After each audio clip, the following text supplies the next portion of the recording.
نبی پاک صلی اللہ علیہ وسلم دنیا میں لوگوں کو عزتیں دینے کے لیے تشریف لائے۔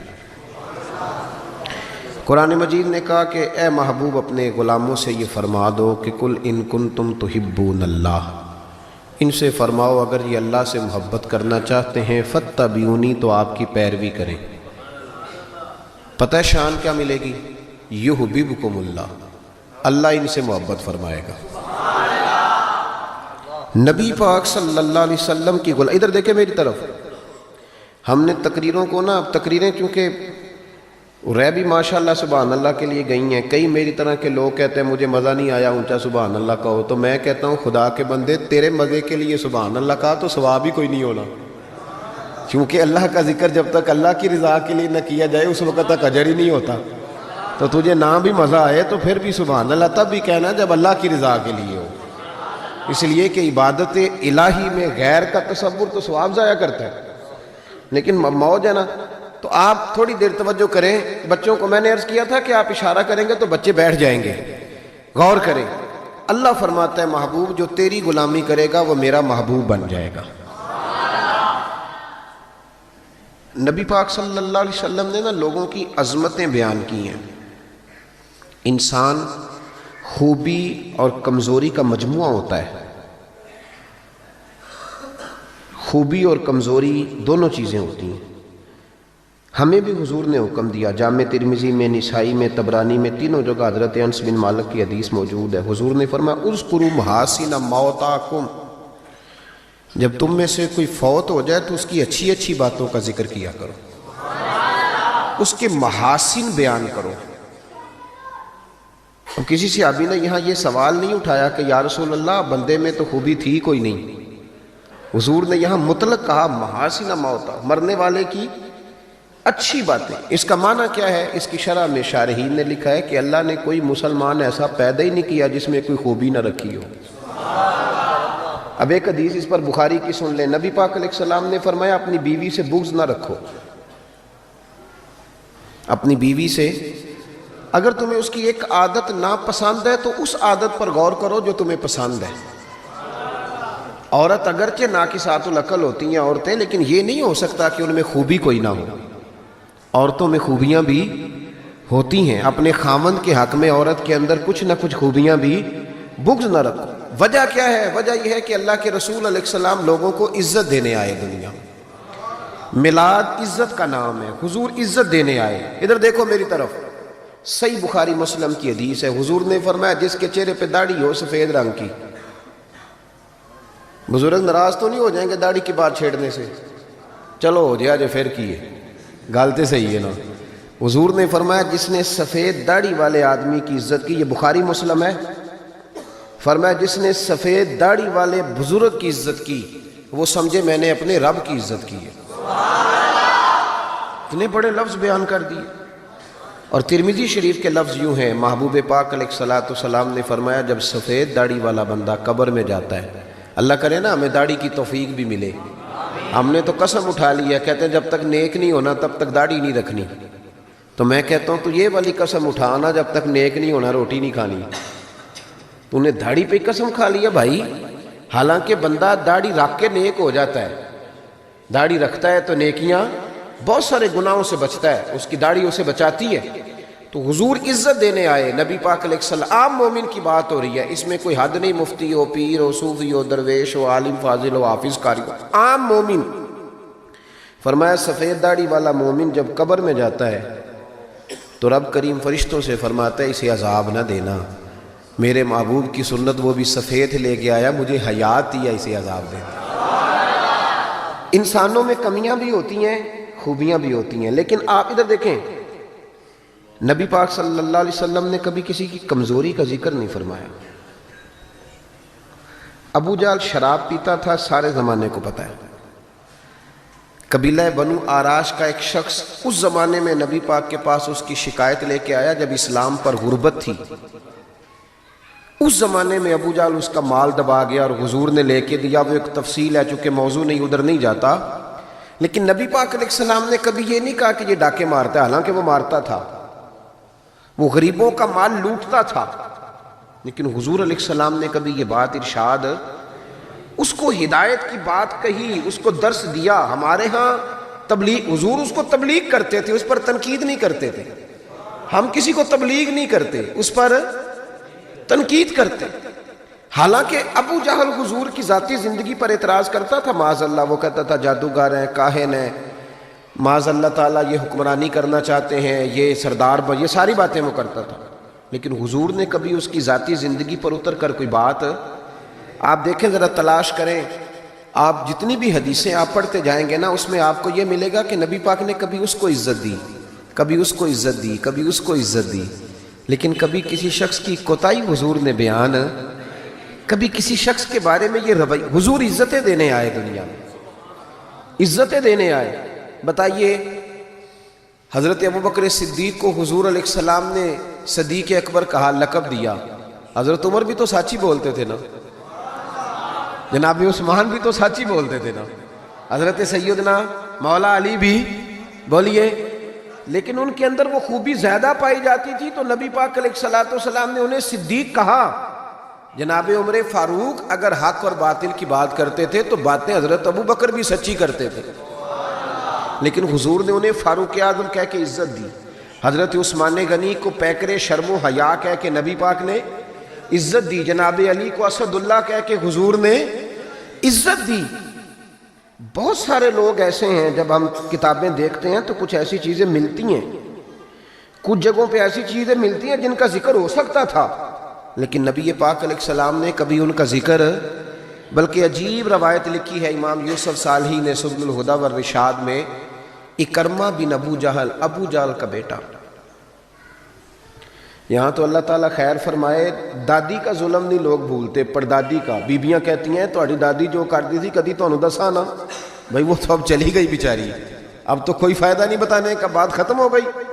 ہم بھولنے کو تیار، بلکہ ہم یہ کرتے ہیں کہ پنچایت میں کبھی کسی چودھری کے پریشر پہ آ کے صلح کر لیتے ہیں، پر معافی نہیں دیتے. کرتے یہ ہیں کہ صلح کر لو، پھر جب کبھی میرے قابو آئے گا تو پھر دیکھ لیں گے اس کا کیا کرنا ہے. نبی پاک صلی اللہ علیہ وسلم کے ساتھ جو کچھ ابو جہل نے کیا، حضور نے اس کا ذکر فرمایا.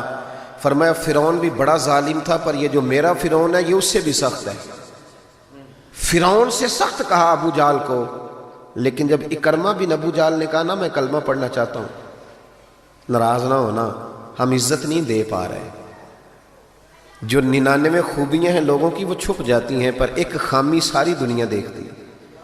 یہ ہمارے اندر کی وہ کمزوری ہے جس نے ہمارے علماء اور مشائخ اور بزرگوں تک کو معاشرے کے اندر بدنام کر دیا ہے. ہم نے وہ ایک خامی تو دیکھی، پر اس شخص کی ساری زندگی کی خوبیاں چھوڑ دی. تیری نظر ایک خامی پہ گئی ہے، اس کا مطلب ہے تیرا اس مکھی سے تعلق ہے جو صرف گند پہ بیٹھتی ہے، پھول اسے نظر ہی نہیں آتا. ہماری ہر محفل میں جب کوتاہیاں ڈسکس ہوں گی تو پھر دنیا میں اچھا کون بچے گا؟ رسول کریم عزت دینے آئے. سنو اور یاد رکھو، اکرمہ بن ابو جہل کے بیٹے کلمہ پڑھنے آ رہے ہیں. میرے کریم رسول حضرت ابو بکر صدیق فرماتے ہیں میں اس دن اتنا رویا کہ میری داڑھی آنسوؤں سے بھر گئی. نبی کریم فرمانے لگے بھائی مجھے خبر ملی ہے کہ اکرمہ کلمہ پڑھنے آ رہا ہے، آؤ ذرا سارے بیٹھو میری بات سنو، حضور حکم کریں. تو محبوب نے فرمایا کوئی اس کے سامنے اس کے باپ کو گالی نہ دے، کوئی اس کے باپ کو اس کے سامنے برا کہہ کے نہ پکارے. کوئی یہاں ایک اور بات بھی کرنی بڑی ضروری سمجھتا ہوں، جو پکا بے ایمان کافر تھا، بے ایمان، جب حضور نے منع کر دیا کہ اس کے بیٹے کو تکلیف ہوتی ہے، جس کا کفر نص قطعی سے ثابت ہے، ان الذین کفروا سواء علیہم انذرتہم ام لم تنذرہم لا یؤمنون. اس آیت کی تفسیر میں جہاں بھی آپ کھولیں گے پہلا نام ابو جہل کا ملے گا، جس پر نص آ گئی کہ اس کی قسمت میں کفر ہے. جب وہاں حضور نے فرمایا باپ کو کافر نہ کہنا، بیٹے کو تکلیف ہوگی، تو بتا جب تو حضرت عبداللہ اور سیدہ آمنہ کے بارے میں بات کرتا ہے تو حضور کے دل کو تکلیف نہیں ہوتی؟ شرم نہیں آتی لوگوں کو؟ حیا نہیں آتی؟ حضور کا دل دکھاتے. اور دیکھیں عبداللہ کا معنی اللہ کا بندہ ہے، اللہ. اور جو آمنہ نام ہے اس نام کا حسن تو دیکھیں، ہو درود تجھ پہ بھی آمنہ، اللہ، اور تیرے لال پر بھی سلام ہو. تو تھوڑا آپ بھی پہچانا کریں، جو تیری اماں کو برا کہے تو سلام نہیں لیتا، اور جو نبی پاک کی اماں کے بارے میں بات کہتا ہے تو کہتا ہے مولوی صاحب رل مل کے رہنا چاہیے. عجیب بات ہے نا تیری. اس بندے سے سلام لے لیں، اس سے گلا ملا لیں جس کے سینے میں نبی پاک کے والدین کے بارے میں بغض چھپا ہوا ہے، اس شخص سے سینہ ملائیں۔ تھوڑا سا سوچا کریں ہمارا کسی سے جائیداد کا کیا رٹا ہے۔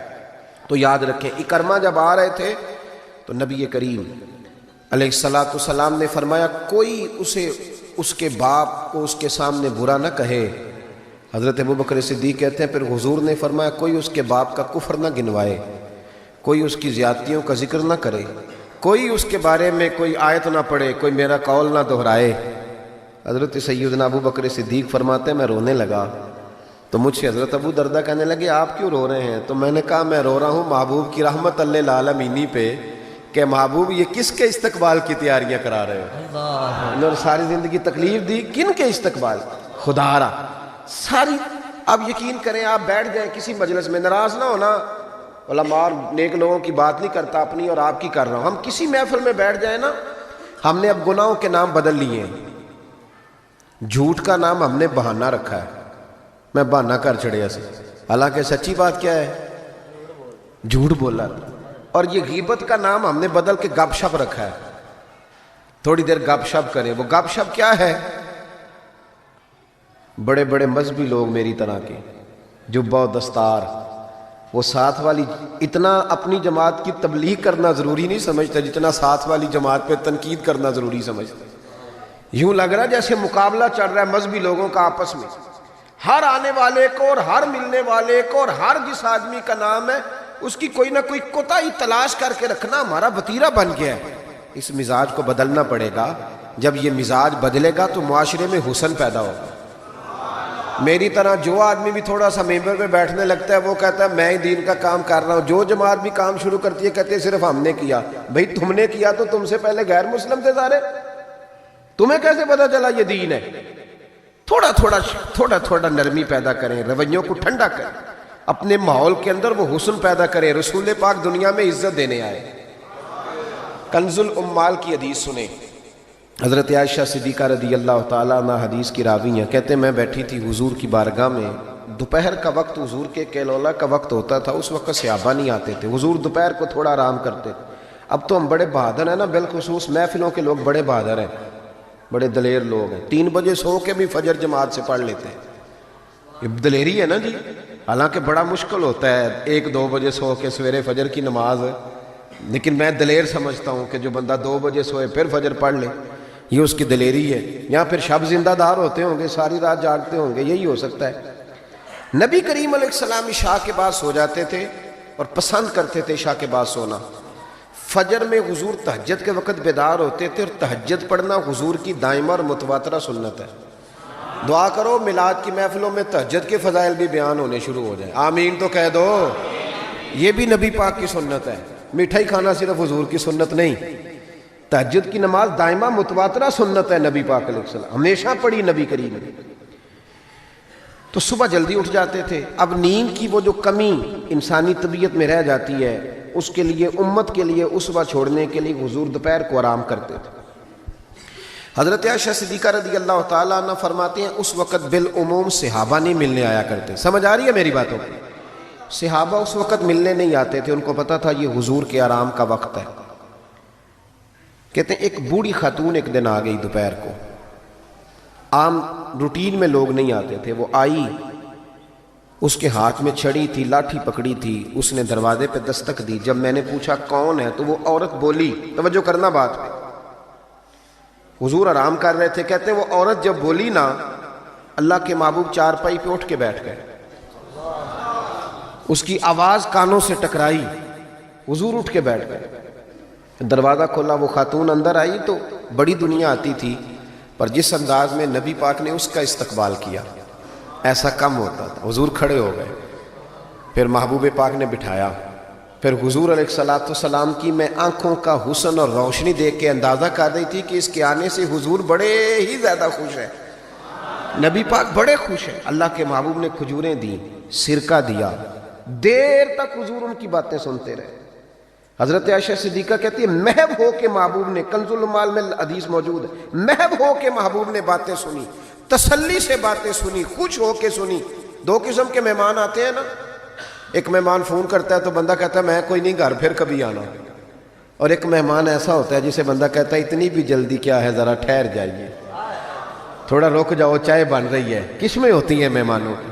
کچھ مہمانوں سے دل لگا ہوتا ہے، دل کرتا ہے بیٹھے رہے، ذرا تھوڑا اور بیٹھے، یار تو نہ جایا کر، تو بیٹھا رہا کر۔ ہوتے ہیں کچھ لوگ۔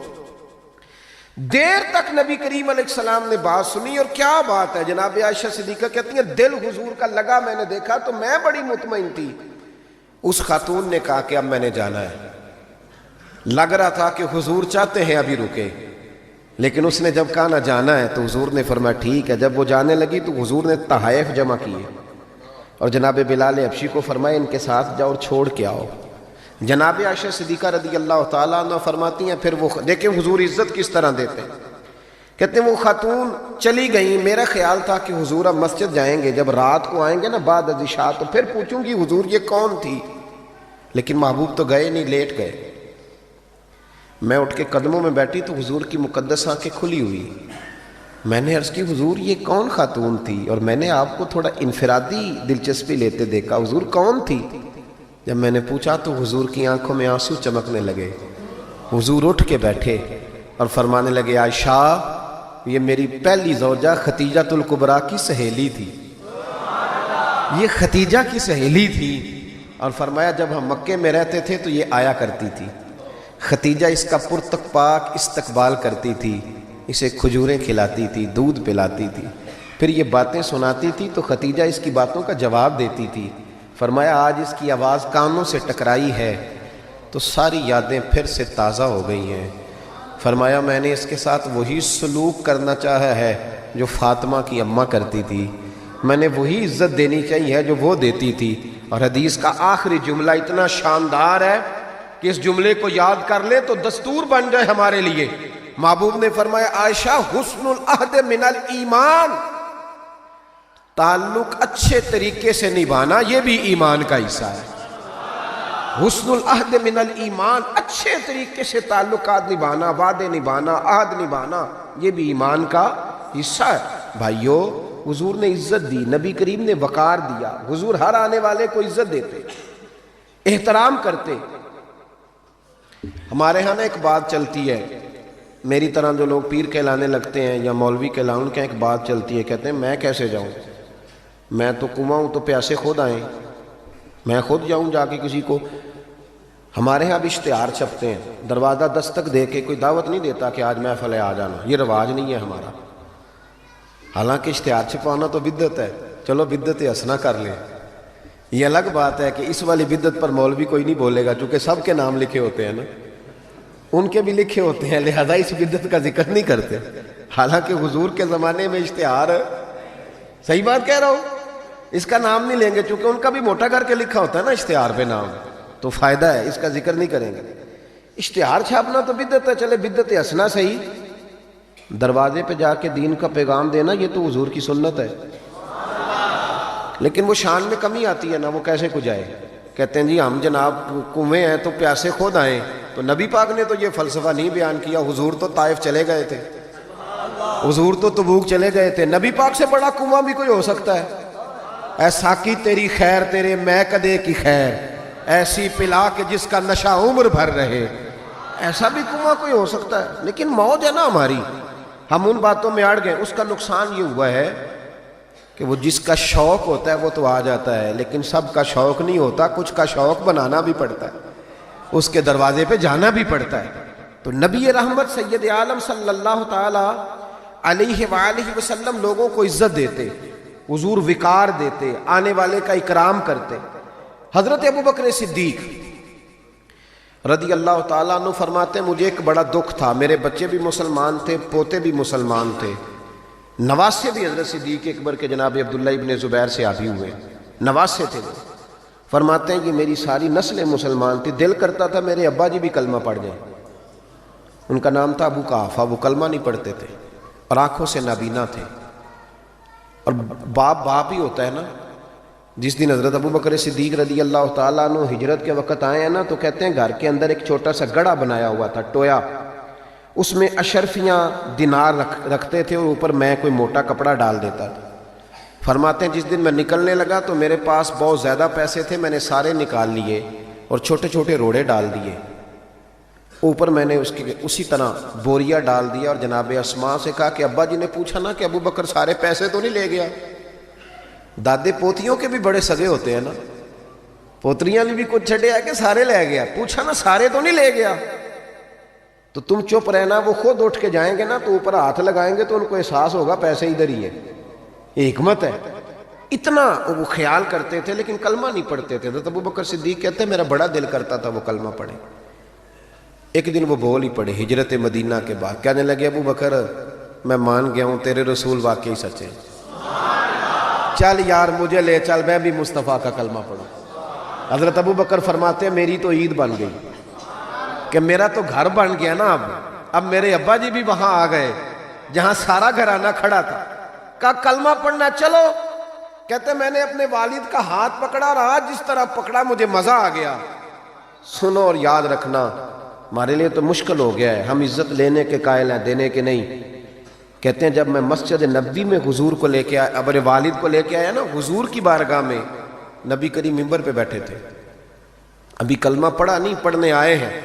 کہتے ہیں حضور منبر پہ بیٹھے تھے، میں اپنے نابینا اور بوڑھے والد کو لے کے آیا، نبی کریم اٹھ کے کھڑے ہو گئے. کسی کو عزت دینے سے عزت بڑھتی ہے، کم نہیں ہوتی. کوئی عرض نہیں، کوئی عرض نہیں. اگر آپ ابا جی کے آنے پہ کھڑے ہو جائیں تو اپنے ابا جی ہیں، کوئی مسئلہ نہیں، کوئی عرض نہیں. اگر قاری صاحب جو مسجد کے امام ہے چلو ہم سے تنخواہ ہی لیتے ہیں، پر قاری صاحب کو نہ دیکھو، اس ممبر کو دیکھو جس ممبر پر وہ بیٹھتے ہیں. کوئی مسئلہ نہیں بھائی، ٹھیک ہے تو چودھری صحیح، ہم تو قاری صاحب کو سوٹ بھی 27ویں کو دیتے. کیوں بھلا 27ویں تے دیندے ہو نا اتنے بھی، اس واسطے کہ کدے سواں کے پا نہ لین، کیونکہ 27ویں تو بعد تے درزی پڑھدا ہی کوئی نہیں. تو کہندے ساڑھے نال دا پا لیا تے نال رل جائے گا، اس کو وہ والا نہیں دینا، 27ویں پہ دیتے. کس کس بات کا ذکر کیا جائے؟ عزیز دوست یاد رکھ اور سمجھ. اور اب تو پیروں سے بڑا شکوہ ہے، بہت سارے پیر بھی کہتے ہیں مولویاں کول کی ہے. میں کہ خدا دے بندہ جڑا مولوی ہوندا ہے او دے کول ہی تے سارا کچھ ہوندا ہے. انما یخشى اللہ من عبادہ العلماء. اللہ کریم فرما رہا ہے کہ جو میرے عالم بندوں میں سے عالم ہے وہ اللہ سے ڈرتے ہیں. تو کس قسم کی بات کر رہا ہے؟ بہرحال یہ عنوان نہیں، ورنہ اس پہ بات کرتا. نبی کریم اٹھ کے کھڑے ہوئے تو حضرت صدیق اکبر عرض کرنے لگے یا رسول اللہ میرے والد کلمہ پڑھنے آئے. یہ لفظ ساری زندگی یاد رکھنا، بھولنا نہ. عرض کی حضور ابا جی کلمہ پڑھنے آئے، توجہ ہے میری بات پر، کلمہ پڑھنے آئے ہیں. پتہ ہے میرے محبوب نے کیا فرمایا؟ نبی کریم فرمانے لگے ابو بکر یہ بوڑھے بھی تھے، نابینا بھی تھے، بیمار بھی تھے، اگر ان کا ارادہ بن گیا تھا تو مجھے بتاتے، میں گھر آ کے انہیں کلمہ پڑھا دیتا. نعرہ تکبیر، دونوں ہاتھ اٹھا کے نعرہ رسالت، تاجدار ختم نبوت، تاجدار ختم نبوت. اور میرے اعلیٰ حضرت فاضل بریلوی رحمۃ اللہ لکھا، ادھر دیکھو میری طرف، اعلیٰ حضرت نے لکھا ہے تو نبی پاک کا لباس پہن لے رب تجھے عزت دے دے گا. کوئی نہیں سمجھ آئی آپ کو بات کی؟ اے کئی منڈے پینٹ کوٹ پا کے ساڑھے تے روب پاندے نے، کہندے قاری صاحب تسی پڑھے کنا ہو؟ تو عالم اگر بتائے نا کہ میں درس نظامی کیا، کہندے نہیں وہ تو ٹھیک ہے، پڑھے کنا ہو؟ کمال موقع ہی پہ درس نظامی کے عالم سے پڑھے کنا ہو؟ تیری نظر بی اے پڑھیا ہی بندہ پڑھیا ہوندا ہے بھاویں وہ 6 باری سیپلیاں دے کے پاس ہویا ہوئے. کیا تماشا ہے؟ اس تماشے سے باہر آئے. نبی پاک صلی اللہ، ادھر دیکھو میری طرف. میں تو شکوہ کرتا ہوں کئی دفعہ اپنے نعت خانوں سے بھی اور نقیب سے بھی اور قاری صاحب سے بھی، میں کہتا ہوں ساری عزت نبی پاک کے نام پہ، اور تو کہہ رہا ہے چھوٹی داڑھی میں سونا لگوں گا. میں کل حدیث پڑھ رہا تھا بخاری سے، حضرت ابو معمر رضی اللہ تعالیٰ عنہ نے حضرت خبیب سے پوچھا کہ نبی پاک زور اور عصر کی نمازوں میں قرات کرتے تھے؟ ادھر دیکھو میری طرف، زور اور عصر میں قرات کرتے تھے؟ حضرت خبیب کہنے لگے کرتے تھے. کہا آپ کو کیسے پتہ ہے؟ کہنے لگے جب میں نماز پڑھتا تھا تو حضور کو چھپ چھپ کے دیکھا کرتا تھا. اور اگلے لفظ سنو، کہنے لگے زور اور عصر میں نے حضور کی داڑھی کو ہلتے دیکھا ہے. نبی پاک کی داڑھی کو چھوٹی ہوئے تو ہل دیے، یہ پوری ہوئے بٹھتے تاں ہی ہل دیے. چھوٹی داڑھی ہلتی ہوئی نظر، وہ تو تھوڑی ہلتی ہے، داڑھی نہیں ہلتی. تو داڑھی جو سرکار کا طریقہ ہے اس کے مطابق رکھیں، اپنی مرضی کی نہ رکھیں. نبی رکھ جو لی تو چھوٹی والے نے بھی لوگ کا مولوی صاحب ہی کہنا ہے. اور ویسے بھی داڑھی کا تو وزن ہی کوئی نہیں ہوتا. کیا ہوتا ہے؟ یہ وجود کا حصہ ہے، جسم کا حصہ ہے. حسن ہوتا ہے. حضرت صاحب ہمارے وزن تو نہیں ہوتا پر داڑھی کا حسن ہوتا ہے. سبحان اللہ. اعلیٰ حضرت فرماتے ہیں تو حضور کا لباس پہن لے. نبی پاک کا ایک بڑی خوبصورت بات لکھی ہے آپ نے ملفوظات میں. فرماتے ہیں اورنگزیب عالمگیر بڑا سیانہ بادشاہ تھا. فتاوی عالمگیری 500 علماء کو بٹھا کے لکھوائی اورنگزیب عالمگیری. اور ملا جیون رحمۃ اللہ علیہ جو تفسیرات احمدیہ جنہوں نے لکھی ہے ان کا شاگرد بھی تھا، مرید بھی تھا. اور حضرت ملا جیون رحمۃ اللہ علیہ فرماتے ہیں دیکھیں کسی کی سابقہ زندگی اور ہے لیکن جب وہ بدلا تو پھر کیا بدلا. فرمانے لگے کہ ایک دن فجر کی بارش تیز ہو رہی تھی تو میں فجر کی نماز میں لیٹ ہو گیا تو میرے دل میں اچانک خیال آیا پتہ نہیں کو مسجد میں آیا بھی ہوگا کہ نہیں آیا ہوگا. لیکن فرماتے ہیں جب میں پہنچا تو وقت کا بادشاہ اورنگزیب عالمگیر مجھ سے پہلے پہنچا ہوا.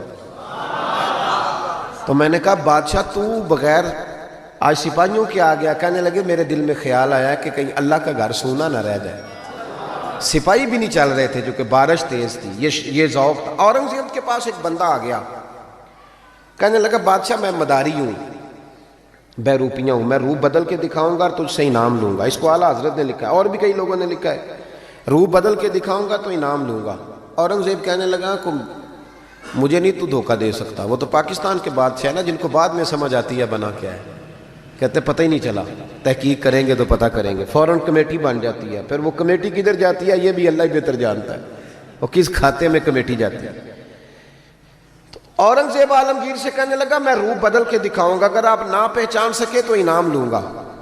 اس نے کہا چلو ٹھیک ہے تجربہ کر لو، میں بڑا انعام دوں گا. اورنگزیب ایک دن سفر پہ نکلنے لگے جہاد پہ تو فقیر آیا کرتے تھے بادشاہوں سے مانگنے. اس نے بھی منہ ساری مونچھیں اور داڑھی صاف کر لی اور چہرے پہ سیاہی مال لی، کپڑے پھٹے پرانے پہن لیے.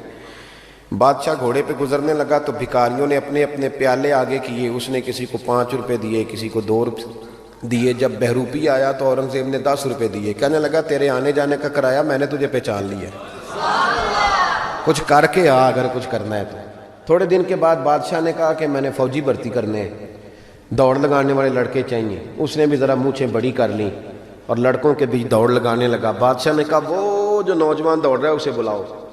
اس کو بلایا تو کہنے لگا یہ 10 روپے لے، تیرے آنے جانے کا کرایہ میں نے پہچان لیا.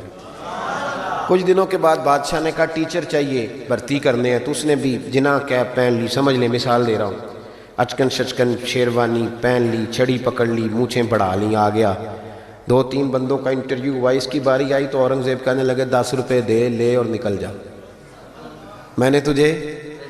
دلیل کیا ہے؟ حضور نے فرمایا اتقوا فراست المومن فإنه ينظر بنور اللہ او کما قال نبی صلی اللہ علیہ وسلم. رواہ ترمذی. محبوب فرماتے ہیں مومن کی فراست قلبی سے ڈرو، وہ اللہ کے دیے ہوئے نور سے دیکھا کرتا ہے. بادشاہ پہچان لیتا. قصہ مختصر کے 2 سال بیت گئے. بس بات بھی سمیٹ رہا ہوں میں اپنی. 2 سال بیت گئے. 2 سال بادشاہ ایک سفر پہ جا رہا تھا. فوج ساتھ تھی، 10,000 کا لشکر تھا. ایک پہاڑی کے پاس سے بادشاہ گزر رہا ہے تو بادشاہ نے دیکھا کہ ترچھی سی چٹان ہے، پہاڑی ہے تو لوگ جا بھی رہے ہیں آ بھی رہے ہیں. یہاں کیا ہے؟ انہوں نے کہا جی ایک درویش بابا بیٹھا، لوگ دعائیں کراتے ہیں.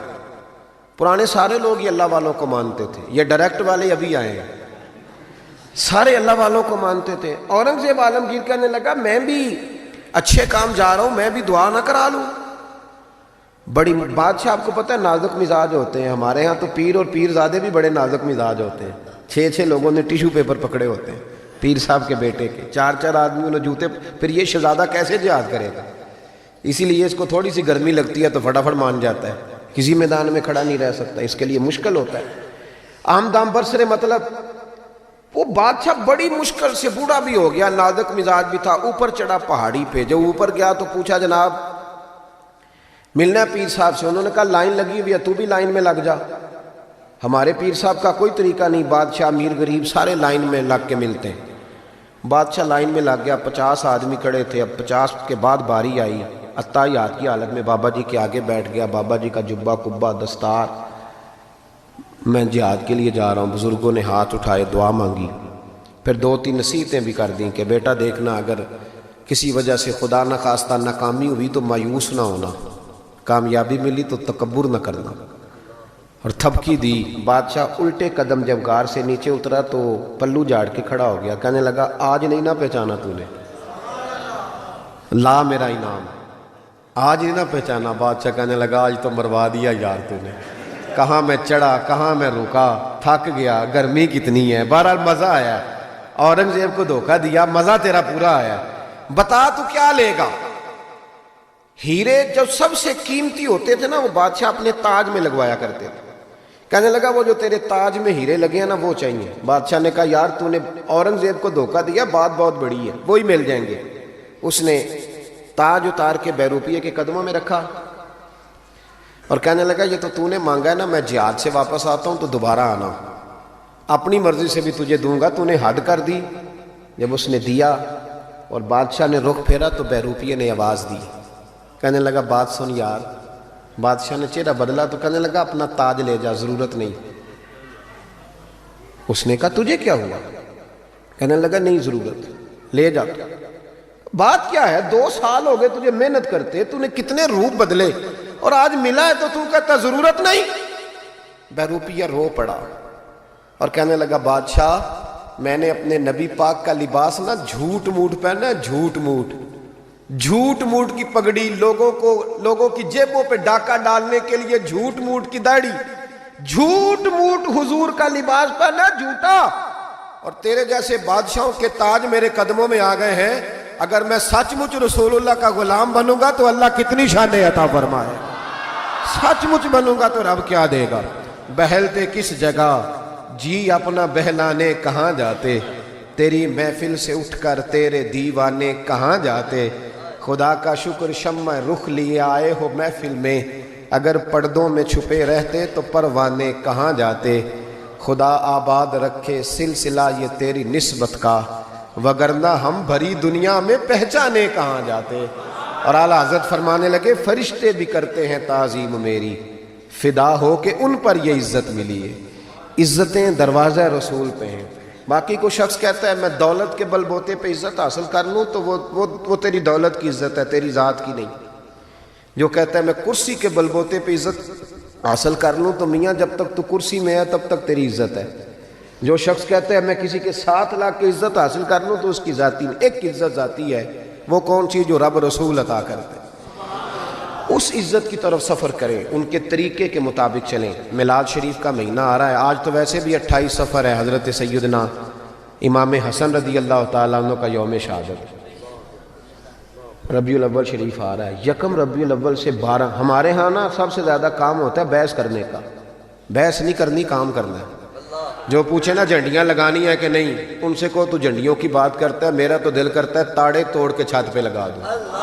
یہ حضور کا میلاد ہے. سب سے زیادہ آپ نے یہ کرنا ہے کہ درود شریف کثرت سے پڑھنا ہے. پڑھیں گے انشاءاللہ تعالی. نہیں وعدہ نہیں لے رہا, وعدہ نہیں, آپ نے اپنے لیے پڑھنا ہے. تسبیح لے لیں. کوئی بندہ کہے نا دکھاوے کے لیے پڑھ رہا تو کیا یار ٹھیک ہے دکھاوے سے. تسبیح ہاتھ میں ہوتی ہے تو میرا تجربہ ہے کہ چلتی بھی رہتی ہے. آپ ہاتھ میں رکھیں تو انشاءاللہ چلے گی بھی. تو کوئی کہے نا وہ بڑا بابا تسبیح کو ٹھیک ہے یار کوئی بات مجھے پڑھنے دو. ایک تو آپ نے یہ کام کرنا ہے. دوسرے نمبر پہ میلاد شریف کا جب لنگر پکانا ہے نا تو جو 50,000 چودھری دے اس کی صدارت نہیں رکھانی محفل میلاد پہ. جو محلے کے غریب لوگ ہیں انہیں فرنٹ سیٹ پہ بٹھانا ہے. ہماری محفل میلاد میں بھی جس کے ہاتھ میں نوٹوں کی دتھی ہوتی ہے اس کا سارا کچھ ہوتا ہے. غریب میلاد کی محفل میں بھی پیچھے بیٹھتے ہیں. جن کے کپڑے میلے انہیں آگے بٹھاؤ تاکہ پتہ چلے کہ نبی پاک ان لوگوں کو عزت دینے تشریف لائے. اور جب آپ چاول تقسیم کریں نا تو جو چودھری صاحب ہوتے ہیں وہ علماء کے ساتھ کھانا کھا رہے ہوتے ہیں اندر, اور غریب کہتے ہیں اوے تو 2 شاپر لے گئے ہیں. مہربانی کریں غریبوں کو بٹھا کے لنگر دیں, اور ہو سکے تو ان کے گھروں میں پہنچا کے کوشش فرمائیں, میلاد میں عزت دیں. اور تیسری بات, نبی پاک نے سب سے زیادہ بیٹیوں کی بات کی ہے.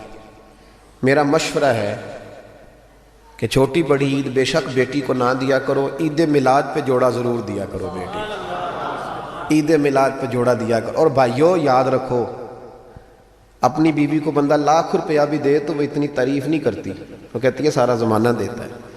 بہن کو بندہ 600 کا جوڑا دیا ہے نا کبھی جا کے تو وہ رو کے قبول کرتی اور کہتی ہے میرا بھائی بڑا نیک ہے, میرا خیال کرتا ہے. عید میلاد پہ حضور نے بیٹی کو اور بہن کو اس عید پہ آپ نے قبل از وقت جانا ہے 12 ربیع الاول شریف سے پہلے، اور جا کے عید دے کے آنی ہے بہنوں اور بیٹیوں کو، اور بتانا ہے کہ اس لیے عید دینے آئے ہیں کہ رسول پاک نے میلاد پہ سب سے زیادہ بات بیٹی اور بہن کی انسانوں کا معاشرہ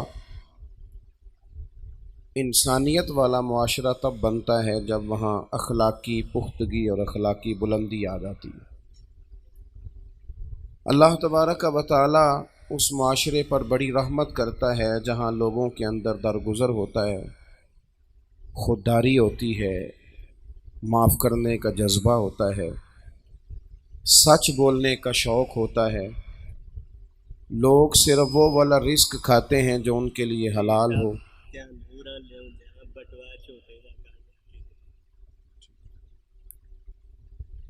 تو یہ اخلاقی بلندی جس سوسائٹی میں آ جاتی ہے وہاں خود بخود سکون پیدا ہو جاتا ہے۔ ہمارا مزاج اس طرح کا ہوتا ہے کہ ہم چاہتے ہیں کہ دیکھو میں دودھ لینے گیا تھا خالص نہیں ملا، گھی لینے گیا تھا خالص نہیں ملا، میں بازار سے مسالہ جات لینے گیا تھا خالص نہیں ملا۔ یہ ہمارا مسئلہ نہیں۔ ہمارا مسئلہ اس دن حل ہوگا جس دن جو کام میں کرتا ہوں وہ میں صحیح کر کے کرنا شروع کر دوں گا۔ آپ یہ ڈیمانڈ چھوڑ دیں کہ سارے لوگ فلاں فلاں فلاں فلاں فلاں ٹھیک ہو جائے، آپ جو ایک کام کرتے ہیں وہ صحیح کر کے کرنا شروع کر دیں، اپنے کام پر توجہ دینی شروع کر دیں۔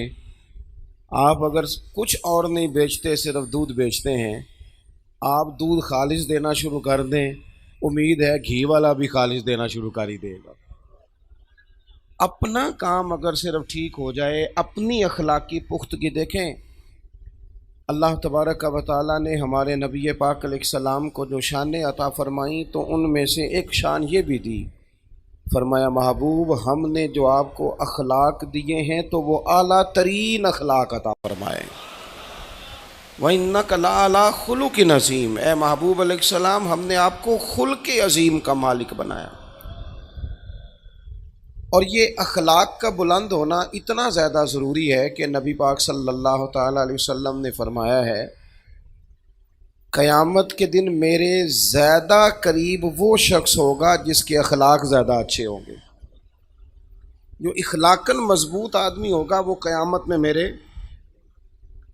اللہ کرے آپ موبائلوں پہ توجہ کم دے اور میرے اوپر زیادہ دے، آمین تو کہہ دیں، دعا مانگی ہے میں نے، اللہ کرے کبھی کبھی موبائل جیب میں بھی جائے، آمین تو کہہ دیں، اللہ تعالیٰ سکون عطا کرے، اس سے کبھی تھوڑا سا نا ادھر ادھر بھی آپ ہوا کریں، کچھ نہیں فرق پڑتا۔ آپ توجہ کریں کیا عرض کرنا چاہتا ہوں۔ اخلاق اتنی اعلیٰ چیز کا نام ہے کہ فرمایا میرا قرب ملے گا جس کا اخلاق اچھا ہوگا۔ ہمارے ہاں لوگ سمجھتے ہیں کہ اخلاق صرف میٹھا بولنے کا نام ہے، یہ بھی اخلاق کا ایک جز ہے، آپ کا لہجہ، آپ کا انداز نرم ہو، بڑی علامت ہے، لیکن صرف میٹھا بولنے کا نام اخلاق نہیں۔ میٹھا تو لوگ مطلب کے لیے بھی بولتے ہیں، اخلاق اور ہوتا ہے، ٹریننگ اور ہوتی ہے، ان دونوں چیزوں میں فرق ہوتا ہے۔ جہاز کا جو عملہ ہوتا ہے نا وہ ٹریننگ یافتہ ہوتا ہے، ان کی تربیت ہوتی ہے کہ تمہارے پاس پیسنجر 14,000 والا بھی ہو نا، وہ جو آدمی جہاز پہ ڈیوٹی کر رہا ہے ہو سکتا ہے اس کی تنخواہ 2 لاکھ سے زیادہ ہو، اور مسافر جو چڑھا ہے وہ 14,000 کی ٹکٹ لے کے بیٹھا ہے کسی ڈومیسٹک فلائٹ پہ، تو اس کو حکم ہے کہ تو چاہے اس سے زیادہ پڑھا لکھا ہے اور زیادہ مالدار ہے پر تو نے بولنا اخلاق کے ساتھ ہے، جی جی کرنا ہے۔ دکاندار جو اچھا سیل مین ہوتا ہے وہ کبھی تلخ نہیں بولتا، کبھی نہیں۔ آپ کپڑا لینے چلے جائیں تو وہ جا کے آپ نے اس سے کہا کہ جناب کپڑا دکھائیں، 2 4 5 نہیں وہ 10 تھان کھول دیتا ہے۔ آپ نے کہا نہیں نہیں وہ یہ نہیں، میں تیرے پاس ہے ہی نہیں جو مجھے چاہیے، تو کہتا ہے نہیں میں نے کچھ پیچھے بھی رکھے ہوئے ہیں، ادھر سے بھی وہ نکال کے لاتا ہے۔ پھر بھی آپ نے اس کے ساتھ سخت بات ہی کی کہ تجھے کہا تھا نا کہ تیرے پاس وہ نہیں ہے جو مجھے چاہیے، تو پھر بھی وہ ناراض نہیں کرتا، وہ کہتا ہے میں نے نا کچھ دنوں میں مال اور لانا ہے، آئیے گا میں آپ کا مطلوبہ بھی آپ کو دے دوں گا، لیکن جب آپ دکان کی سیڑھیاں اتر جاتے ہیں نا تو پھر وہ اصل بات کرتا ہے۔ پھر وہ اصل بات کرتا ہے، پھر وہ کہتا ہے کہ سوٹ انہیں ایک لینا ہے، نخرو تکو دے کنے نے۔ اب جو اس نے بات کی وہ امام باقر رضی اللہ تعالیٰ عنہ سے کسی نے کہا کہ یہ بندہ جب اس نے عہدہ لینا تھا نا، جب اس نے ایم پی اے بننا تھا، مثال دے رہا ہوں، جب ایم این اے بننا تھا تب تو یہ کچھ اور تھا، اب یہ بدل گیا ہے۔ تو امام صاحب فرمانے لگے نہیں، یہ عہدہ لینے کے لیے بدلا ہوا تھا، بعد میں اپنی اصل جگہ پہ آ گیا ہے۔ اس وقت بدلا تھا جب اس کو چاہیے تھی، تمہاری ضرورت تھی۔ کوئی ضرورت نہیں ہے، پسینے والا آدمی نہیں اچھا لگتا ہے ایم پی اے صاحب، لیکن اب مجبوری ہے نا اس کی۔ وہ رات کو جب تنہائی میں اپنے ووٹروں کے ساتھ، خاص لوگوں کے ساتھ بیٹھتے ہیں تو وہ تبصرے کرتے ہیں، کہتے تک کو یار کڈا مشکل کام نہیں، ریڑی والے دے بھی تردے کرنے پہنتے۔ یہ مخلص نہیں ہوتے الا ماشاء اللہ، مخلص ہو تو انداز اور ہو۔ میری بات کی سمجھ آ رہی ہے آپ حضرات؟ اخلاق اس بات کا نام ہے ہی نہیں کہ آپ صرف میٹھا بولتے ہیں۔ سنو میرے جوانوں، یاد رکھنا، اخلاق صرف میٹھا بولنے کا نام نہیں، اخلاق سچ بولنے کا نام ہے۔ آپ سچ بولیں، آپ صحیح بات کریں۔ میرے نبی پاک صلی اللہ تعالی علیہ وسلم سے پوچھا گیا کہ مومن بزدل ہوتا ہے؟ فرمایا ہو جاتا ہے کبھی۔ یا رسول اللہ مومن کنجوس بھی ہوتا ہے؟ فرمایا کبھی یہ غلطی پیدا ہو جاتی۔ یا رسول اللہ مومن جھوٹ بھی بولتا ہے؟ اللہ کے رسول نے فرمایا نہیں، میرا کلمہ پڑھنے والا جھوٹ نہیں بولا کرتا۔ یہ اخلاق ہے کہ آپ سچ کتنا بولتے ہیں۔ ہم نے تو اخلاقی طور پر اتنا اپنے آپ کو کمزور کر لیا کہ رشتوں کی بنیاد جھوٹ پہ۔ کیوں اتنی تعریفیں کی آپ نے اپنے بیٹے کی؟ رشتہ کرتے وقت کیوں اتنی تعریفیں کی؟ اتنا آپ نے اونچا کر دیا، اور بعد میں تعریفیں کرنے والا والد کیا کہہ رہا ہے؟ تعریفیں کرنے والی اماں کیا کہہ رہی ہے؟ جی میں تے آپ بڑا سمجھانی ہے، میری بھی نہیں سنتا۔ تو رشتہ کرتے وقت تو آپ کہہ رہے تھے کہ یہ ولی ہے وقت کا، اب آپ کیا کہہ رہے ہیں؟ جھوٹ کی بنیاد پر رشتہ قائم ہوتا ہے۔ بچی والے بھی اسی طرح کا جھوٹ سچ بولتے ہیں۔ پھر جھوٹ بولنے والے تو اپنے اپنے کمروں میں ہیں، لیکن ان کے لیے جو آپ نے جھوٹ کی بنیاد باندھی تھی وہ ساری زندگی اذیت بن گئی، اس نے پریشان کر دیا، توڑ کے رکھ دیا، چند راتیں بھی سکون کی نہ گزر سکیں۔ اخلاق یہ ہے کہ آپ سچ بولیں، اخلاق یہ ہے کہ آپ کی زبان کبھی بھی کسی کو مس گائیڈ نہ کرے، آپ کا لہجہ کبھی بھی اس طرح کا نہ ہو جس سے نفاق چھلکے۔ آپ جو کہہ رہے ہیں آپ اس کے مطابق خود اپنے آپ کو ڈھالیں، آپ کے لہجوں میں آپ صحیح بات کریں۔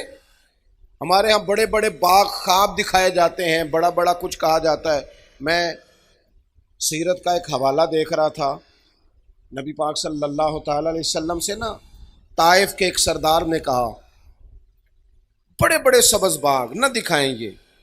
میں اکثر پیران عظام کی خدمت میں بھی ادب سے گزارش کرتا رہتا ہوں کہ مریدوں کو دین بتاؤ، کرامتیں نہ سناؤ، ورنہ خود الجھ جاؤ گے بڑے، پھر وہ کرامت پہ کرامت مانگیں گے۔ میں نا یہاں سے کراچی جا رہا تھا تو لاہور ایئرپورٹ پہ ہی مجھے کچھ تکلیف ہے، زیادہ گرمی برداشت نہیں کر پاتا، میرا وجود، مجھے الرجی ہے۔ تو وہ مجھے کہنے لگے کہ حضرت یہاں گرمی بڑی شدید ہے، تو آپ تشریف تو لا رہے ہیں اور آپ کی طبیعت، تو میں نے کہا اللہ سے دعا کرتے ہیں نا اللہ بارش عطا کرے، ٹھنڈ ہو جائے۔ تو ہمارا جہاز لینڈ کیا ہی تھا کہ وہاں بارش ہو رہی تھی، تو وہ نا ٹیلی فون پہ ایک دو کو بتانے لگ گئے کہ حضرت صاحب نے دعا کیا تو آتے ہی بارش ہو گئی۔ میں کیا ان ہور نہ کسی نے دسی، یہ مسئلہ خراب نہ کر دینا، ایسا نہ ہو کہ یہ تو اللہ کی حکمت کا تقاضا تھا، ہو گئی اس کی حکمت تھی، دعائیں قبول کرتا ہے، میرے جیسے گناہگاروں کی بھی کرتا ہے، اس کی رحمت پہ امید ہے، جب مانگے وہ دیتا ہے اپنے فضل سے۔ لیکن آپ اس پر قائم ہو جائیں کہ یہ جو کہہ دیتے ہیں ہو جاتا ہے، یہ معاملات ٹھیک نہیں ہوتے، اس سے دشواری بڑھتی ہے۔ سبز باغ دکھائے جاتے ہیں کہانیاں، اور ہمارے لیڈر اللہ خیر کرے وہ تو پتہ نہیں کیا کہتے ہیں، پتہ نہیں کیا۔ میں دوستوں سے کہتا ہوں ہمیں تو پتہ نہیں انہوں نے کس چکر میں ڈالا ہوا ہے، جو کل تک مہنگائی کے خلاف جلوس نکالتے تھے وہ اب مہنگائی کے حق میں دلیلیں دینے لگ گئے، کہتے ہیں یہ مجبوری ہے۔ اور وہ جو کہہ رہے تھے پچھلی دفعہ کہ ہم آتے ساری فلانا فلانا کام کر دیں گے، وہ کہتے ہیں نہیں ہمیں دوبارہ لاؤ پھر کریں گے۔ اور نہ اس طرح کریں، آپ قوم کو سیدھی بات بتائیں کہ خزانے میں کیا ہے، کتنا وقت لگے گا، کس طرح کر کے چیزیں۔ میں لوگوں کے اندر تلخی بڑھ گئی ہے، میں دیکھتا ہوں کہ اب تو اس طرح لگتا ہے کہ جیسے کپڑے پھاڑیں گے ایک دوسرے، یوں محسوس ہوگا جیسے ماحول میں شدت بڑھا دی ہے۔ سبز باغ نہ دکھاؤ، سچ بولو، یہ اعلی اخلاق کی علامت ہے، سچ بولو۔ دیکھو طائف کے ایک سردار نے میرے نبی پاک علیہ السلام سے کہا اگر آپ کو حکومت مل گئی تو کیا ہم بھی اس میں حصے دار ہوں گے، ہمیں بھی عہدے ملیں گے؟ اب میرے رسول پاک صلی اللہ علیہ وسلم کی شان یہ ہے کہ حضور حکومت ملنے کی خبریں پہلے سنا رہے ہیں۔ حضور تو حال یہ ہے کہ سرور کائنات علیہ السلام تو خندق میں چٹان پر ایک کدال مارتے ہیں، ایک کتھوڑا مارتے ہیں تو کہتے ہیں لو بھئی شام بھی فتح ہو گیا، دوسرا مارتے ہیں تو کہتے ہیں لو بھی ایران بھی فتح ہو گیا، تیسرا مارتے ہیں تو کہتے ہیں روم بھی فتح ہو گیا۔ اور حضور تو ہجرت کے سفر میں جاتے ہوئے کہہ رہے ہیں سراقہ بن مالک سے کہ کیسر روم بھی فتح ہوگا، اس کے کنگن بھی آئیں گے، وہ تیرے ہاتھوں میں پڑیں گے۔ اتنی بڑی بڑی خبریں حضور رکھتے ہیں اور دیتے ہیں کہ دنیا فتح ہوگی، لیکن جب اس نے کہا نا، اب لوگ بڑی بڑی باتیں نہیں سناتے، جھوٹ بولتے ہیں، کہانیاں سناتے ہیں، لیکن حضور نے سیرت کیا دی جب اس نے کہا کہ ہمیں بھی موقع ملے گا اس میں؟ تو یہ میرے کریم کا انداز ہے بات کرنے کا۔ حضور فرمانے لگے میں تمہارے سوال کے جواب میں صرف اتنا کہتا ہوں، تم نے کہا حکومت میں سے ہمیں بھی حصہ ملے گا، فرمایا یاد رکھو حکومت اسی کو ملتی ہے جسے اللہ عطا فرماتا ہے۔ بس یہ محتاط جملہ ہے، بات ختم ہو گئی۔ جسے رب دیتا ہے اسے ملتی، ہم تمہیں کوئی باغ کیوں دکھائیں؟ ہمارے ہاں سچ بولنے کا جب چلن ہو جائے گا نا، ایک سردار تھے، امام راضی نے لکھا ہے، اپنے قبیلے کے سردار تھے، وہ حضور کی بارگاہ میں کلمہ پڑھنے آئے اور کھل کے بات کی، عرض کی یا رسول اللہ صلی اللہ علیہ وسلم میری 4 بیماریاں ہیں، 4 گناہ ہیں معاذ اللہ میرے اندر، اور میں خود بھی تنگ ہوں اپنی ان 4 باتوں سے۔ حضور میں نے بڑی کوشش کی ہے لیکن یہ 4 چیزیں میری جان نہیں چھوڑتی۔ ایک تو معاذ اللہ میں چوری کا عادی ہوں حضور، ایک میں شراب کا رسیہ ہوں معاذ اللہ، نقل کفر نہ باشد، ایک میں عورتوں کی طرف جاتا ہوں، اور چوتھی بات یہ ہے کہ میں بات بات پہ جھوٹ بولتا ہوں۔ حضور میں چھوڑ نہیں سکتا، اور شیدائی ہوں کہ آپ کا کلمہ بھی پڑھ جاؤں۔ تو میرے کریم فرمانے لگے دیکھو یہ میرے محبوب کا انداز ہے، تیری صورت تیری سیرت زمانے سے نرالی ہے، اور تیری ہر ایک ادا پیارے ادائے بے مثالی ہے۔ کیا خوبصورت انداز ہے بات کرنے کا، ککھ سواد نہیں مشری اندر، اساں کھنڈاں بھی چکھ ڈٹھیاں، اینا ساریاں شیواں نالوں تے گلاں سجن دیاں مٹھیاں۔ کیا انداز ہے حضور نے نا۔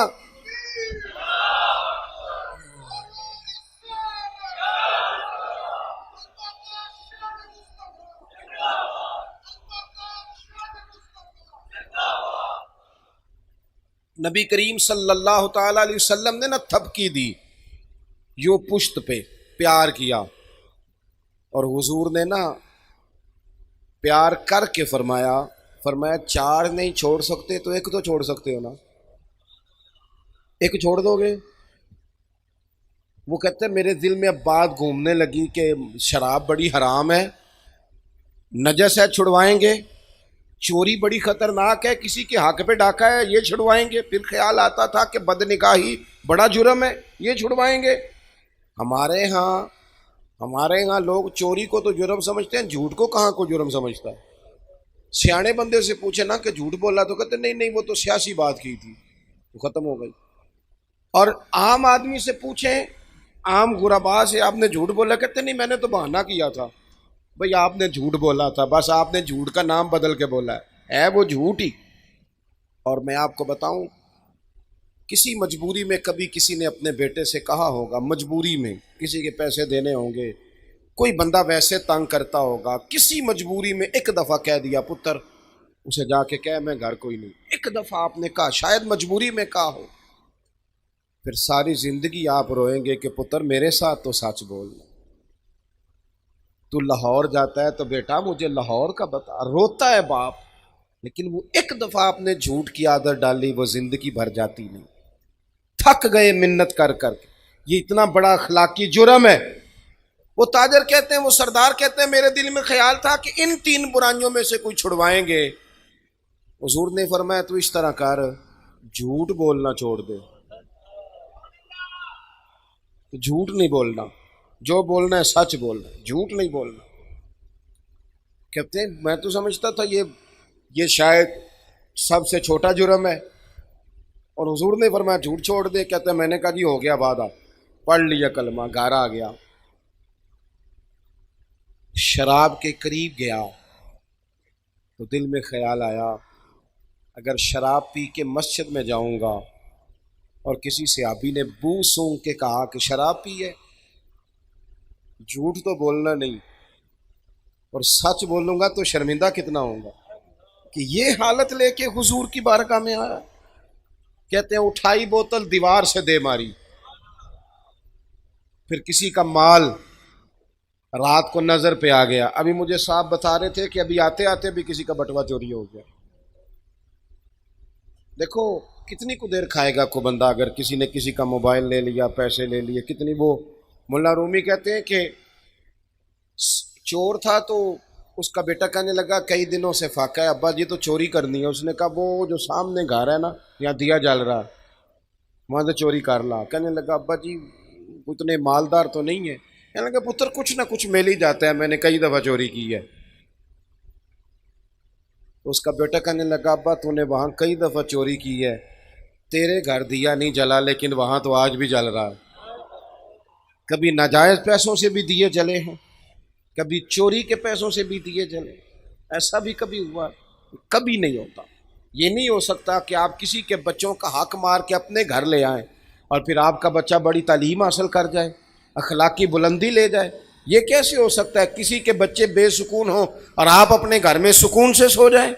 آپ جائز پیسے لائیں تاکہ گھر میں پیسے بھی آئیں اور سکون کی نیند بھی آئے، تاکہ وہ مال آئے جو ذہن کو کھولے، کند ذہن نہ بنائے۔ کہتے ہیں کہ میں چوری کے قریب جانے لگا تو خیال آیا اگر صبح لوگوں نے پوچھا چوری کی تو نہیں تو جھوٹ تو بولنا نہیں نا، اور سچ بولوں گا تو بنے گا کیا؟ کہتے ہیں تینوں کام گئے، پھر میرے دل میں خیال آیا میں اس عورت کی طرف بڑا جہاں میں جاتا تھا، اس رستے جا رہا تھا تو ایک جگہ تو یوں بھی لکھا ہے کہ اس نے پوچھا مسلمان تو نہیں ہو گئے؟ سنا ہے مسلمان ہو گئے، اور ایک یہ ہے کہ کہتے ہیں جاتے ہی دل میں خیال آیا اگر وہ پوچھے گی مسلمان ہو گئے ہو، اگر کہوں گا ہاں پھر کیا بنے گا؟ مسلمان ہو کے یہ کام کرتا ہوں، اور اگر کہوں گا نہ تو جھوٹ تو بولنا ہی نہیں نا۔ حضور نے منع کیا ہے، فرماتے ہیں میرے باقی تینوں بھی چھوٹ گئے۔ میں آ کے مسجد شریف میں بیٹھا اور حضور کا چہرہ دیکھ کے درود پڑھنے لگا، اور میرے دل سے بار بار آواز آتی تھی کریم تیرے کرم کے صدقے جاؤں، ایک جھوٹ چھڑوایا ہے میرے سارے گناہ چھوٹ گئے ہیں، سارے چھوٹ گئے۔ اپنی زندگی کے اندر سنیں جی،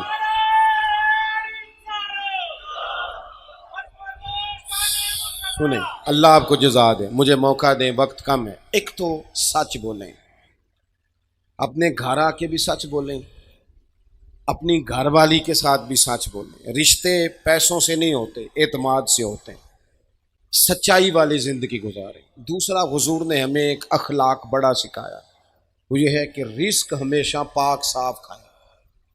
رزق ناپاک ہو نا، رزق ناپاک ہو تو وہ بیماری لائے نہ لائے بے سکونی ضرور لاتا ہے، بے قراری ضرور لاتا ہے۔ امام شافعی رحمۃ اللہ تعالیٰ علیہ کی خدمت میں جب کسی نیک آدمی کے گھر سے کھانا آتا تھا نا حلال رزق، تو امام صاحب زیادہ کھاتے تھے۔ لوگ کہتے تھے حضور آپ روٹین سے زیادہ کیوں کھاتے ہیں؟ کہتے ہیں یار یہ رزق اتنا حلال ہے، جہاں جہاں جاتا ہے نور ہی بنتا جاتا ہے۔ اور آپ دیکھیں کہ جو حرام لقمہ ہوتا ہے نا، پیسے زیادہ نہیں ضروری ہوتے، پیسے برکت والے ضروری ہوتے۔ پیسے زیادہ ہوں لیکن ان میں برکت نہ ہو تو پتہ ہی نہیں چلتا، لاکھوں آئے تھے اللہ جانے کدھر گئے۔ لیکن وہ برکت والے ہوں نا، برکت والے، تو کلو کھجوریں دی تھی نبی پاک نے حضرت ابو ہریرہ، اور کہا تھا دیکھنا نہ اندر کیا ہے، بس کھولتے رہنا کھاتے رہنا۔ فرماتے ہیں حضور کا زمانہ ظاہری بھی ساری کھائی، حضرت ابو بکر کے دور میں بھی ساری کھائی، حضرت عمر کا زمانہ 10-11 سال کا نکالتا رہا اور کھاتا رہا، اب تنگی یہ داماں پہ نہ جا اور بھی کچھ مانگ، کھاتا رہا۔ وہ تو حضرت عثمان غنی کے زمانے میں وہ برتن گم ہو گیا، ورنہ رزق تھوڑا ہو برکت والا ہو، وہ دور اچھا تھا یار۔ جب اماں سویرے سالن دے کے کہتی تھی کہ ہور نہیں ملنا، دوجیاں نو بھی دینا ہے، وہ دور اچھا تھا۔ جب اماں رات کو کہتی تھی نا کہ اتو لے آؤ نہ کڈ کے اور رات دیا روٹیاں، تھوڑا جہا پانی لائیے تے انہاں نو گرم کریے، رزق ضائع نہیں کریے، وہ بڑا اچھا زمانہ تھا۔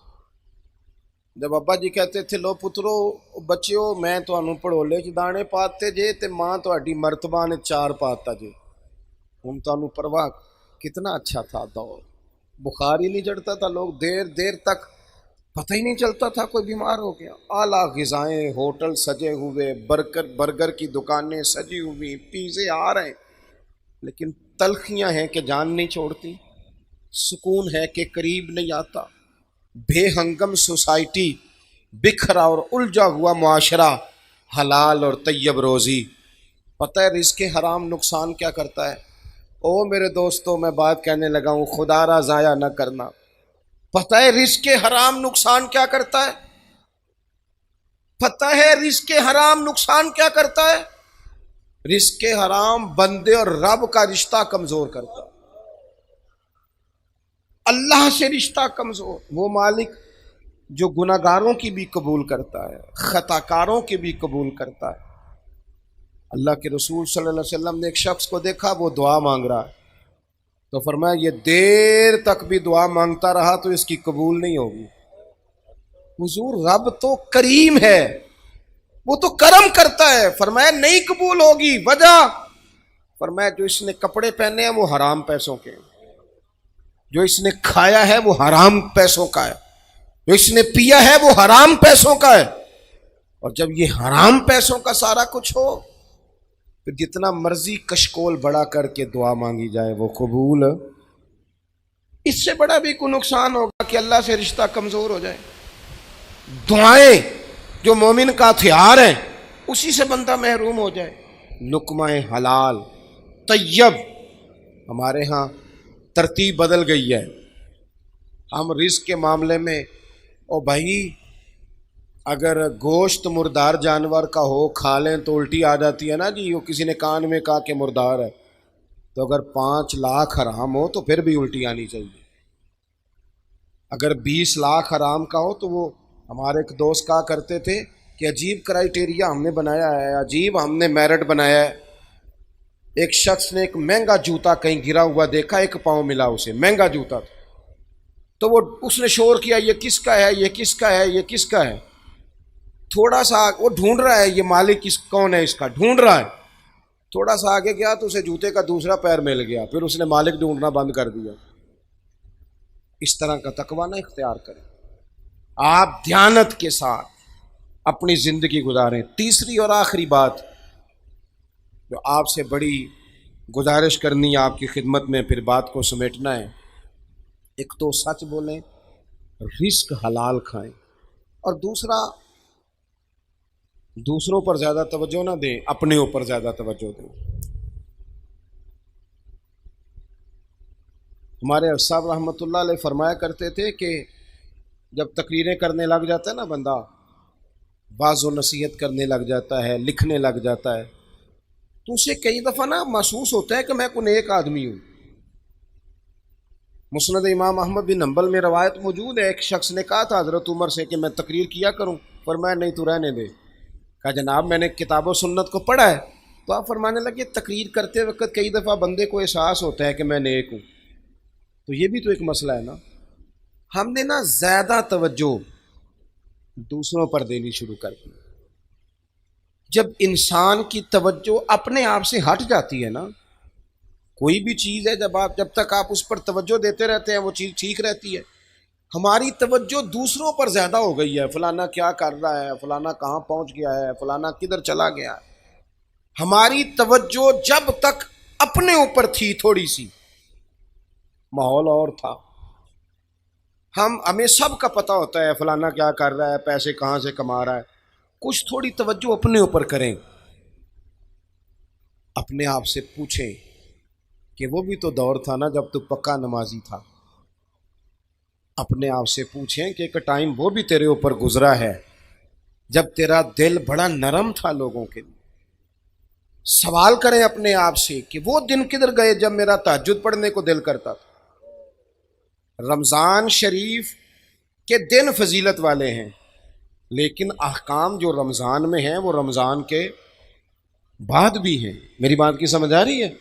رمضان میں ثواب زیادہ ہے، لیکن نماز رمضان میں بھی فرض ہے. رمضان کے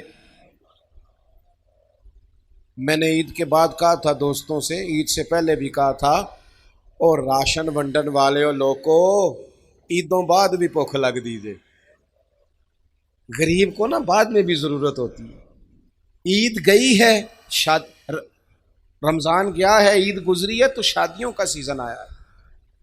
مسلمان نیکی کریں. جب بیٹی کی شادی کا پیغام آئے تو سستا کر دیں سامان، تھوڑا ریلیف دیں بچی کے باپ کو، تھوڑی آسانی دیں. اپنے اعمال پر توجہ کریں، ساری کی ساری توجہ سامنے والے پر. لوگ تلخ بھی آئیں گے آپ کے پاس، سارے لوگ ٹھیک نہیں آئیں گے، پر آپ نے بندہ دیکھ کے نیکی کرنی ہے کہ رب رسول کو دیکھ کے کرنی ہے. اپنے اوپر تھوڑی توجہ. ہماری توجہ زیادہ دوسروں کی جانب ہو گئی ہے، دوسروں کی جانب. اس کا نقصان ہمیں یہ ہوا ہے کہ ہماری اپنی تربیت میں کمی آئی ہے، اپنی روحانی ترقی رک گئی ہے. بس بات ختم کرنے لگا ہوں. حضرت موسیٰ کلیم علیہ السلام سے ایک دفعہ فرمایا گیا تھا کہ آپ کی بستی میں جو سب سے نیک آدمی ہے نا، اسے ڈھونڈ کے لائیں. اب جسے حضرت موسیٰ نیک کہیں گے وہ کتنا کو نیک ہوگا؟ حضرت موسیٰ کلیم اللہ علیہ السلام. عرض کی مالک یہ میں بندہ ڈھونڈ کے لاؤں، یہ سب سے نیک ہے. اب حکم ہوا اس بندے سے کہیں کہ یہ بستی میں سے سب سے گناہگار آدمی ڈھونڈ کے لائے. مجھے بتائیں اگر یہ ڈیوٹی میری لگتی گناہگار بندے ڈھونڈنے کی، یا آپ کی لگتی، تو یا میں نے خود نیک بچنا تھا، یا جو میرے پیچھے ہاتھ باندھ کے چلتا ہے اس نے نیک بچنا تھا. باقی تو اللہ خیر کرے اور نیک ہے ہی کوئی نہیں.